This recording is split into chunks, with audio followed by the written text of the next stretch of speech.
crouched in a corner of the sofa, her cheek lightly glued to the soft leather by dried saliva. "Yuck," she said aloud.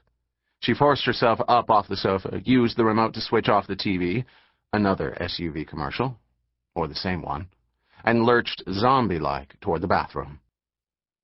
She brushed her teeth, which woke her up somewhat, but decided to shower in the morning. It took her only a few minutes to undress, slip into her knee-length sleep shirt with the likeness of Marlene Dietrich on it, and switch off the lamp by the bed. Her mattress was only 6 months old and soft, yet supportive. Pure comfort. At least there was some reward for exhaustion. She listened to her long sigh drift out into darkness. A brief vision of an SUV crawling like an intrepid insect up rough and rocky terrain toward a mountain plateau, and then Sally was asleep. Not yet opening her eyes, she awoke slowly, becoming gradually aware that she couldn't move. The dream she'd had was half-remembered, movement soft and subtle about her body, around, beneath, so gentle. It was enough to disturb her sleep, but not quite wake her. Until now. Sally was lying on her back in the dim bedroom, her arms at her sides. One palm was pressed flat to her hip, the other turned outward so that her arm was twisted and ached at the shoulder. She tried to move the arm that hurt, and it didn't budge. What the hell? How did I get so twisted up in the sheet? The night was warm, and there was no blanket or bedspread over the sheet.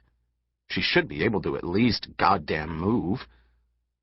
Her eyes were open to slits now, and she could barely lift her head from the pillow to squint and try to see her feet, which were pressed so tightly together that it hurt her ankles. Her calves, thighs, and knees were pressed just as firmly to each other. The area of taut white sheet she could see was wound about her so tightly that her breasts were compressed. Still, half awake, she was more puzzled than afraid. Then her heart leaped and began to pound. Movement. Off to the left. Something large and quick. Had she imagined it? She swiveled her head this way and that on the perspiration-soaked pillow, craning her neck so it ached. But she saw nothing alarming other than the window next to the one that held the humming air conditioner. It was open. I locked it. I know I locked it. She wasn't alone. Then the mattress creaked and sagged, and the form she'd glimpsed was looming above her, straddling her, lithe and angular, large and powerful and dim as the dusk. She tried to scream, but her throat was paralyzed.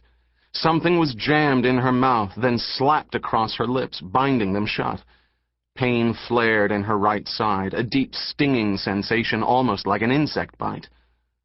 Bug off, she thought inanely, her mind jumping to the play and casting problems, even as she tried to scream against the pressure in and against her mouth, even as she tried to move her arms, her fingers, anything. Another stinging sensation in her side. Another. Each more painful than the last, and she could only lie mutely and endure, her eyes bulging, her entire body vibrating in agony inside its shroud. Sally knew she was going to die. End this, she screamed silently. End it, please. But she was helpless, staring up at the angular, dark form above her, into unblinking black eyes that gazed into hers and searched patiently inside her for her pain, for her death. Not to find her death, but to avoid it. For a while. Forever. End it. Please. Chapter 2. NYPD Homicide Detective Paula Ramboquette pulled the unmarked car to the curb in front of the Leighton Arms Apartments on East 56th Street. She'd been in New York almost a year now, and this was the first case where she, and not her partner Roy Bickerstaff, was lead detective. This was because Bickerstaff was retiring and would be gone by the end of the month. A large, pot-bellied man who favored cut-rate woolly suits and ineffective, cheap deodorant, even in summer, Bickerstaff sat still in his seat and waited for Paula before raising his bulk out of the car. He did have a certain sensibility she hadn't noticed at first, and he was a good detective. And God knew Paula had seen worse. The uniformed doorman had emerged from the lobby and was walking toward them, not realizing the unmarked was a police car like the rest of the cruisers angled in at the curb.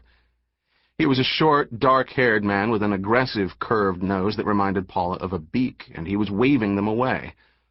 "This space is for police," Paula heard him say through the glass. "We have an emergency here today."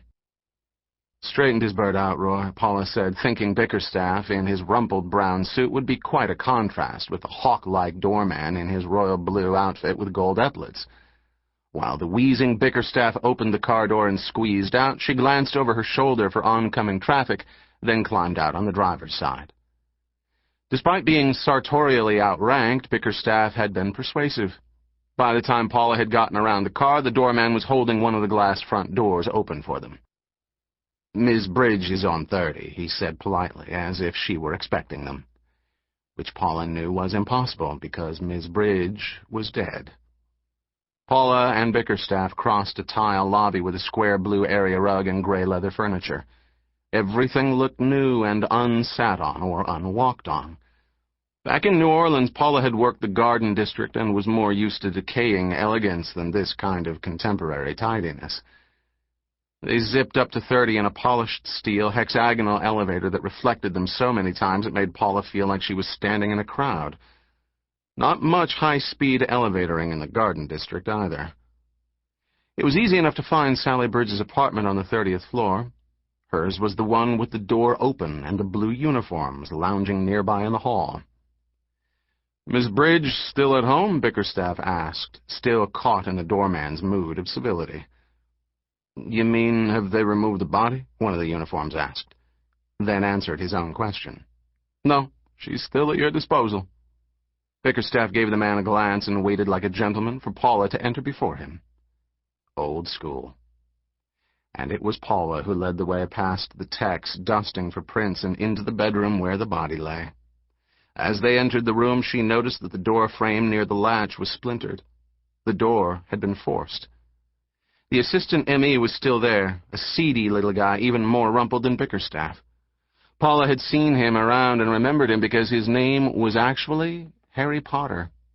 And he looked like Harry Potter, grown up and gone to, well, pot. Put on a little weight, lost most of his hair, wore a different style of glasses. Still had the calm, intelligent look, though. Paula had pinned her shield on her lapel in the lobby and now identified herself and Bickerstaff. Potter straightened up from the body on the bed and stared at her. "What kind of accent is that?" "Cajun," Paula said. "Is this Miss Bridge?" Potter nodded. "The late. She departed this world sometime last night, past midnight." "We all want to die in bed," Bickerstaff said. "Not like that." "Sex crime," Bickerstaff said, as they all stared at the dead woman on the bed. She still had on a short nightgown, though it had worked up over her breasts, and the bed was stripped down to the mattress pad. Bloodied white sheets were in a pile at the foot of the bed. Bickerstaff bent over the stained linen. The sheets were stabbed lots of times, like she was. "Over 36 times, actually," Potter said. "At least that's what we've found so far. And she doesn't appear to have been sexually violated, though we'll have to check more closely for semen." "There's different kinds of sex," Bickerstaff said. Paula took a closer look at Sally Bridge. She'd been an attractive blonde woman in her 30s. This was evident even though there was a rectangle of silver duct tape over her mouth and her features were contorted in horror. A well-built woman. Probably men had thought her sexy in a blousy way. Her almost nude body was smeared with crusting blood, but something other than the obvious didn't look right. "Stabbed all those times," Paula said. "There should be even more blood." Potter nodded approvingly at her. "There was plenty of blood. Most of it was stemmed by and then absorbed by the sheets. I had to unwind them to get to the body." "Unwind?" "Yeah. She was wrapped tight like she was in some kind of shroud. Sheets are full of holes, too, like your partner says. She was wrapped alive, tape put over her mouth, then she was stabbed repeatedly with a narrow, sharp instrument. Few of the wounds are fatal. I'd say she bled to death. And it took her a long time." "Different kinds of sex," Bickerstaff repeated. The killer wrapped her up alive? Paula asked.